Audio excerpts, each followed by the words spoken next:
Good morning mga kababayan. Good afternoon day. Good afternoon mga kababayan ha. Good afternoon sa tanan na kong mga subscriber Luzon, Visayas ug Mindanao. Ilabi na sa atong mga especially our subscriber from the Vietnam, Uzbekistan. Good afternoon, good evening to all of you. So by the way mga kababayan, so Vietnam, if you are not subscribed my channel, please subscribe. I very appreciate your. I hope you always happy while you are watching my channel. Thank you. And also Uzbekistan. So if you are not subscribed my channel, please subscribe. And also to all the people around the world, US, Canada, Australia. So if you are watching my channel, please subscribe my channel, please. This is I am so very happy while you are if you have subscribed my channel. I hope you have to enjoy my channel while you are watching. By the way mga kabayan, OFW, thank you very much while you are watching. Thank you.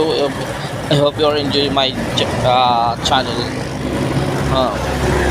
Ito mga kababayan, titingnan natin ibigay natin, magko-comment tayo dito sa mga Duterte mga kababayan magko-comment po tayo dito ibigay natin ang lahat na suporta sa mga Duterte kasi ngayon pa lang mga kababayan, nagpanik na ang mga kababayan, ang nasa kabila ang mga kalaban ng mga kababayan, nagpanik na paano gawin nila siraan ang mga Duterte. Nandito pa rin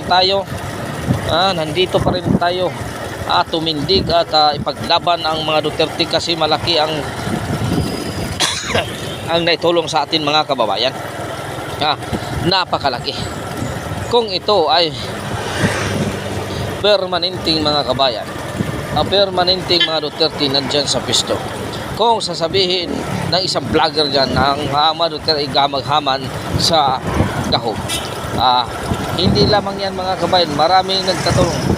Yan ang nakatanong mga kabayan, ito ang klase ng mga vlogger bayaran. Hindi tinatanaw kung gaano sila kasipti habang lumalakad dito sa ating bayan. Sa panahon ni Duterte, nakakalakad ka kahit anong oras kang umuwi, wala kang alahanin sa inyong lugar. Pero ngayon mga kababayan, napakadelikado na mga bayan. Napakadelikado. Puntahan ka lang sa iyong bahay at papasokin ka, babarilin. Ito, nasaan ang human rights? Human rights, may binaril may binaril. Pinupunta sa kayo may binaril. Nasaan na kayo? Baka hindi i-count ninyo ito ng EJK. Riding in tandem. So by the way mga kabayan, ang suporta namin kung sino man ang line up ng mga Duterte ay nandoon kami. Solid na solid talaga kami mga kababayan. Solid, walang iba naming iboto. Kung di haabot ang grupo ng mga Duterte ng Magic 12, hindi namin yan. Wala na kaming iboto dyan mga kababayan, kundi ang mga Duterte, grupo ng mga Duterte. Kasi dito mo lang makikita ang mga Duterte serbisyo ng mga Duterte. Hindi namin iboboto yung Duterte, nagdadalang Duterte baling. Ikaw ay isang balingbing. Ikaw ay isang paro-paro kung saan ka na lang pumunta. Hindi ka namin iboboto, kaya wag ka na lang magdadala ng pangalan ng mga Duterte. So I'm sorry. Kasi pag nasa posisyon ka na, para ka ng sino. Hindi mo na kinilala ang mga taong naghalal sa inyo. So kaya kami, nandito kami, tumindig kami para sa mga Duterte. Ipaglaban natin mga Duterte kamoy. Kung 3-4 Duterte ang manindigan para sa timbayan, ipanalo natin. Ipanalo natin. Kasi wala naman tayong nakikita na kung nagkurap ang mga Duterte, di ba? Wala naman tayong nakita. Hindi katulad ng iba dyan nga hiwalay. Hindi nga sila marami, pero kinurap napakarami na, di ba? So maraming salamat sa inyo mga kababayan. Kung kayo ay susuporta sa mga Duterte, alam natin na walang kapasidad ang mga Duterte na magbigay ng pera para sa eleksyon, para sa mga campaign fund, nandito kami, handa kaming magbigay. Handa kaming tumulong na walang kapalit. Ha? Handa kaming tumulong mga kabayan na walang kapalit. Ha? Dito lang ng iba dyan, na hindi tatakbo kung walang pera. Kasi mukhang pera.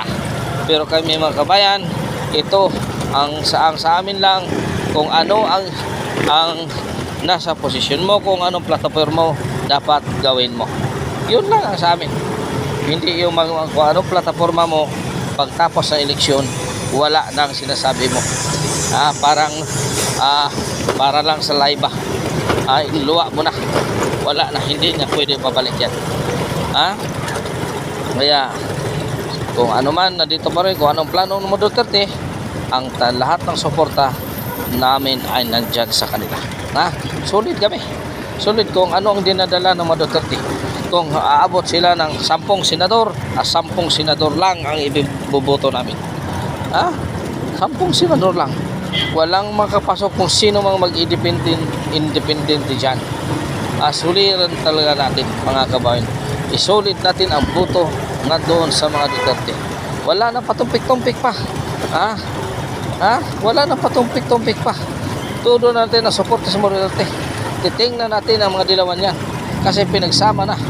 Dilawan at ang yellow at ang puwa at ang pink. Pinaghalo-halo na nila mga kababayan. Anong resulta dyan? Anong resulta sa tae ang labas? Tae ang labas mga kababayan. So by the way mga kababayan, maraming salamat sa suporta. Hanggang dito na lang. So, God is good all the time. God is good. Bet Senior kaninyong tanan. Maraming salamat mga kababayan ko dito sa Pilipinas.